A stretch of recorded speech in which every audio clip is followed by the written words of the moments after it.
شروع کرتا ہوں اللہ کے نام سے جو بڑا مہربان نہایت رحم والا ہے۔ انس بن مالک رضی اللہ تعالی عنہ نبی کریم صلی اللہ علیہ وسلم سے روایت کرتے تھے، کیا حضور صلی اللہ علیہ وسلم نے فرمایا کہ سجدہ کرنے میں اعتدال رکھو، سیدھی طرح پر کرو، اور کوئی شخص تم میں سے اپنے بازوؤں کو کتے کی طرح نہ پھیلائے۔ جب کسی کو تھوکنا ہی ہو تو سامنے یا داہنی طرف نہ تھوکے، کیونکہ وہ نماز میں اپنے رب سے پوشیدہ باتیں کرتا رہتا ہے۔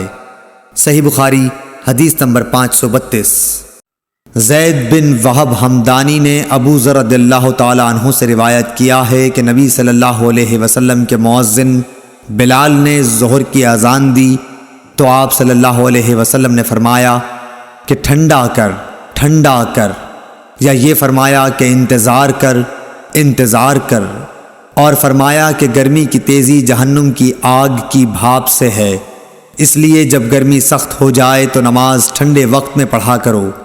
پھر ظہر کی اذان اس وقت کہی گئی جب ہم نے ٹیلوں کے سائے دیکھ لیے۔ صحیح بخاری حدیث نمبر 535۔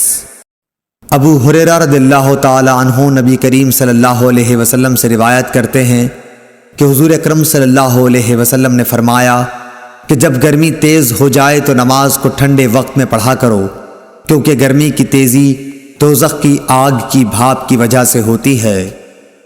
صحیح بخاری حدیث نمبر 536۔